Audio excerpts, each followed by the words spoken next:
Okay, so I gave my kid this Polar Express train HO scale for Christmas a couple years ago, and naturally he ended up destroying it soon after he started playing with it. And the problem is that this connector on the back here broke. This is kind of I'd say a fairly flimsy connector, designed for careful adult use only. I gave it to a 9-year-old. That did not last long. So I'm just gonna go through how to repair this thing. I couldn't find any information online on how to do that. It's got a weird connector that I had to get from DigiKey. I'll post a link to this. This is one half of the cable I bought from DigiKey. I basically just bought this cable with two connectors, one on each end, and cut it in half. And we're gonna solder this thing back together. So basically, taking the train apart is not really the hard part. It's fairly straightforward. There's 4 screws on the locomotive that need to come off to pull the housing off of the top. Inside you have this motor connected with this little shaft thingy to the drive transmission here. And then on the other side, the electronics are all in this coal dealio that runs behind the locomotive. That has the Bluetooth radio in there. Here's the Bluetooth radio. You can see on top it's colored yellow. And then some other electronics gizmos in there too. So basically we just need to get this cable. I plugged the cable into the back of the coal car. And then I stripped the end of each one of the wires. So it's longer than it needs to be right now. We're gonna use the longer length of it to figure out which wires on the cable go to the solder terminals on this little stub board here in the locomotive. We're gonna ohm that out with my multimeter, and then we're gonna label each wire and then make the solder connections. Okay, so on this board here, we have a few connections going on the electronics inside the coal car. Basically, you have another identical connector to the one that broke that goes from this board on the back of the coal car onto this other board that's mounted inside. And then through some other cabling stuff, we have it ends up going onto the main board in the coal car there, and those signals are labeled. It's very difficult to see. It says track minus, motor minus. Let's see here, I'm not sure what the FL is. There's 2 FL pins, 3.3 volts, motor plus, and track plus. So we need to know which signal on this cable goes to which of these signals on this board. The signals are labeled the same on the locomotive. We have track plus, motor plus, 3.3 volts, FL, motor minus, and track minus. So we need to figure out, let's just use our own meter to figure this out. So the way I kind of set this up is I have my one cable from my digital multimeter hooked up to this board here, but I decided to use like a smaller probe pin here to kind of probe into the back side of this connector, right? So I'm kind of probing in through the top of that connector. I use a smaller probe pin because the pin on my multimeter is a little bit too big. Okay, so what we'll do is that's connected to, looks like track minus on my board in the coal car. That's the far right hand pin of this connector. So let's go through the signals on the stripped end of these wires here and just sequentially touch the other pin of the digital multimeter to each one of these wires that are stripped. And we can see here, this wire is the one that's beeping. So this is the wire here that's connected to track minus. So I'm going to take a piece of tape and label this wire as track minus. Okay, so I ohmed all that out, and I made a little janky diagram of it, which I'll post online. And for each one of these wires, I just kind of put some tape on there and labeled what the signal name is. I didn't realize before, but the connector on the coal car is actually a 9-pin connector, and 3 of those pins are not brought out to this rear connector here, right? So this one on the back of this car, the coal car, is only 6 pins. So the 3 that are not brought out are the 2 far signals on the outside that don't have labels on them if you look closely. And then there are 2 intermediate ones, which I can't really read very well. It looks like they say FL in the middle. They're like 2 middle signals. One says FL, one clearly says FL. The other one I can't read because it's right next to a VIA. And the one that I can't read is not brought out to the rear connector. So I will indicate that on the drawing that I post online. Okay, so anyway, these signals are all labeled. And basically what I want to do here is desolder these wires that are broken off on the back, and then clip this cable to the same length as these wires, and then individually solder the wires from this cable onto this circuit board on the back of the locomotive. So I'm not going to do that on camera because I'm holding the camera with my hand and I'm going to need both hands, but I'll bring us back and show you the result when I'm done. Okay, so on each one of these wires I have stripped, it's really hard to see here, but I've stripped just the tiniest bit off the end there. I'd say maybe I took off 7 millimeters or so of insulation. And what we're going to do is I'm going to dip this in my trusty pot of plumbing flux here. So I put a little bit of flux on the end, and then I have a little bit of solder on the end of my soldering iron, and we'll just tin the end of that just a tiny little bit just to keep it together.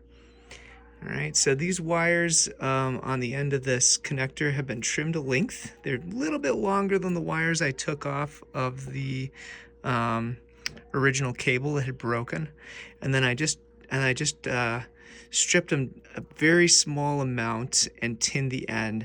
And we're doing that just to make sure that in case there's any meltage of the insulation as we are sort of soldering it down to this board here, that doesn't expose too much of the conductor from these wires, right? Oftentimes when we're soldering these wires onto a pad like that, the heat from the iron will sort of melt some of that insulation back and expose a lot of that bare copper, which we don't want to do, to make sure we don't have a bunch of shorts between these pads. So let's get after it and do that.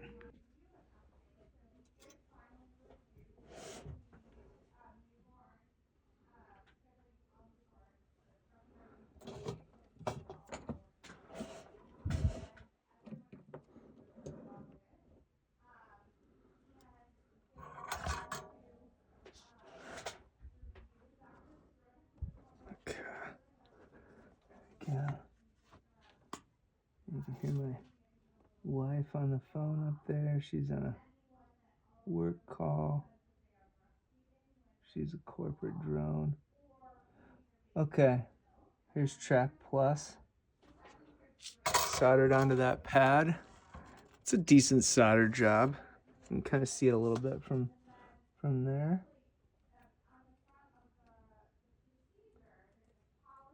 Here's motor plus. Let's put that on. So we're not adding any extra solder to this.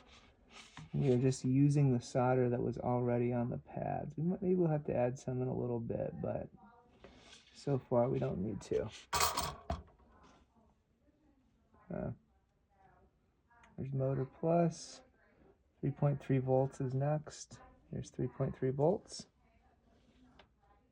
Interestingly, they have designed this so that the signals are in the same order on all of the connectors.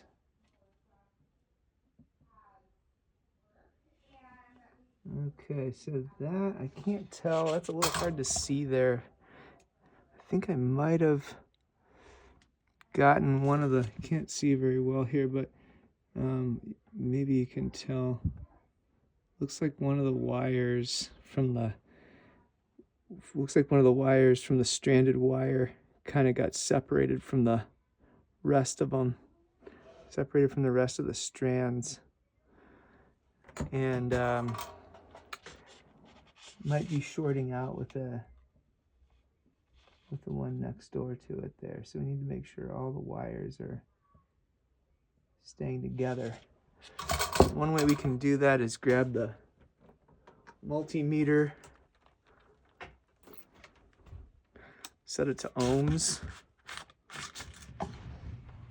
and measure the resistance between the two adjacent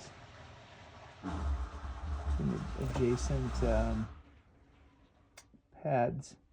We want to see OL, overload. So that looks good. Looks like there's not a short between these. These are in good shape. Keep going.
Okay, now let's just double check these connections here.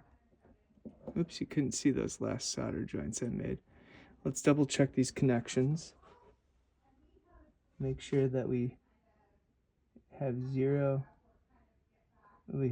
infinite resistance between all of the adjacent pads. Okay, that may not be good there. Looks like between FL and 3.3 volts.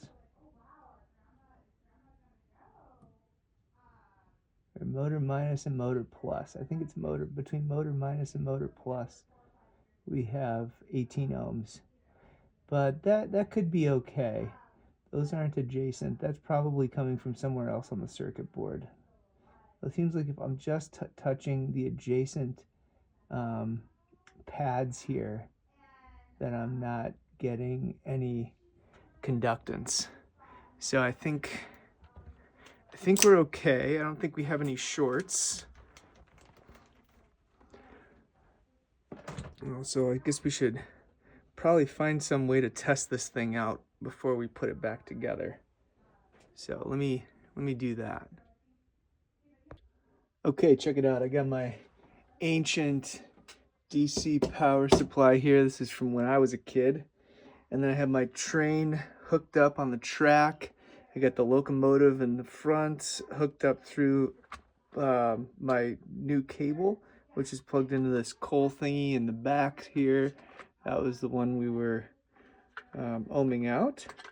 And now we're just gonna make sure we get the wheels on the track, that everything is lined up properly on both of these guys. And now all we need to do is just plug it in, see what it does. Okay, and you can see it's making a little bit of noise. And it should be, if we watch the motor here, you can see the motor starts to spin. soon as we rev up the Bluetooth controller.